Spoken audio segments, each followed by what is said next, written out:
Hello అండి. అందరు ఎట్లున్నారు? మంచిగున్నారా? అందరూ మంచిగుండాలని మనస్ఫూర్తిగా కోరుకుంటున్నా. నేను మీ Manasa. Welcome to my channel. నేనైతే ఇక్కడ పకోడీ రెసిపీ అయితే చెప్తున్నాను. ఈజీగా ఎక్స్‌ప్లెయిన్ చేస్తాను. ఈజీ ప్రాసెస్‌లోనే చెప్తాను. వంట రాని వాళ్ళకి కూడా ఈజీగా అర్థమవుతుంది. వీడియో మొత్తం చూసి ప్లీజ్ లైక్ చేయండి. ఇప్పుడైతే ప్రాసెస్‌లోకి వెళ్ళిపోదాం. ఇక్కడ నేనైతే పెద్ద సైజు 2 ఆనియన్స్ అయితే తీసుకున్నా. ఇప్పుడు ఇవి ఎట్లా కట్ చేయాలో చూడండి. ఇట్లా మీడియం సైజులో పొడవులో కట్ చేసుకోవాలి.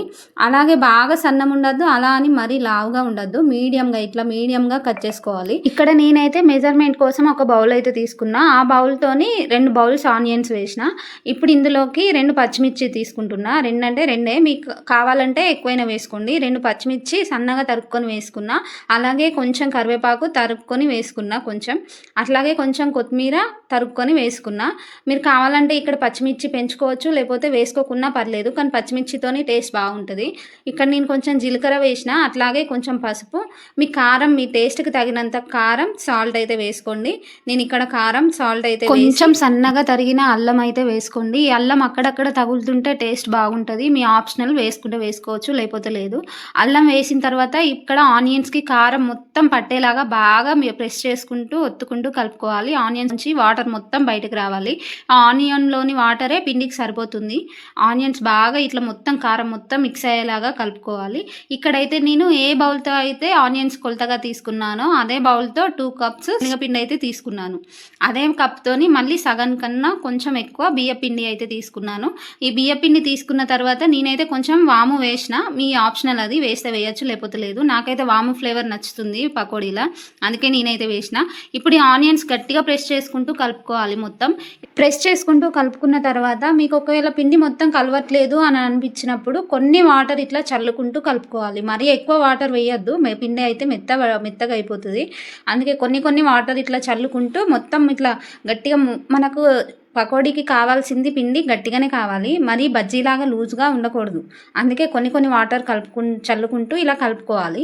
ఇప్పుడైతే మనం స్టవ్ అయితే ఆన్ చేసుకుందాం. స్టవ్ ఆన్ చేసుకొని నేను ఇక్కడ కడాయి పెట్టుకున్నా. ఈ కడాయి కొంచెం వేడవ్వాలి. వేడైన తర్వాత మనమైతే ఆయిల్ వేసుకుందాం. ఆయిల్ వేసి ఇప్పుడు ఈ ఆయిల్ కొంచెం హీట్ అవ్వాలి. స్టవ్ అయితే మీడియం ఫ్లేమ్లో పెట్టుకొని ఆయిల్ వేడైందో లేదో కొంచెం పిండి అయితే ఇలా వేసి చూసుకోవాలి. ఆయిల్ వేడైంది అన్నప్పుడే మీరైతే పిండి వేయాలి. ఒకవేళ ఆయిల్ కాలలేదనుకోండి క్రిస్పీగా రావు పకోడీ.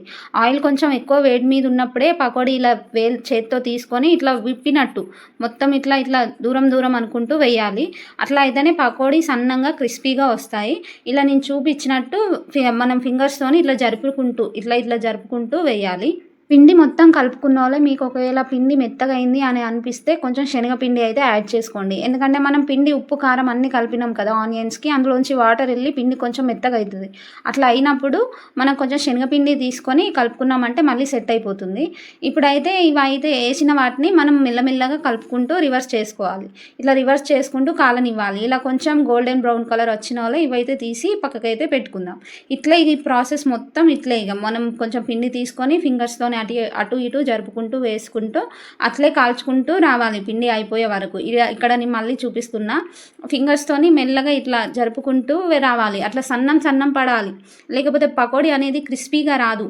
మీరు ముద్దగా ఒకటే కాడ వేసిరంటే అవి మెత్తగా వస్తాయి, క్రిస్పీగా అస్సలే రా. ఇప్పుడు నేను చెప్పిన ప్రాసెస్లో అట్లాగే నేను చెప్పినట్టు చేసుకుంటూ వెళ్ళారంటే మీకు కూడా మంచిగా పకోడీ క్రిస్పీగా టేస్టీగా వస్తాయి. మీకు కనుక ఈ వీడియో నచ్చితే ప్లీజ్ లైక్ చేయండి. అలాగే ఎవరికైనా యూజ్ అవుతుంది అనుకుంటే వాళ్ళకి షేర్ చేయండి. మీరు ఇంకా సబ్స్క్రైబ్ చేసుకోకపోతే ప్లీజ్ సబ్స్క్రైబ్ చేసుకోండి. మీరు ఒకసారి మీ ఇంట్లో ట్రై చేసి, నేను చెప్పిన ప్రాసెస్లో మీ ఇంట్లో ట్రై చేసి ఎలా వచ్చిందో నాకు కామెంట్లో అయితే చెప్పండి. కామెంట్లో చెప్పడం అయితే మర్చిపోకండి. Okay, bye.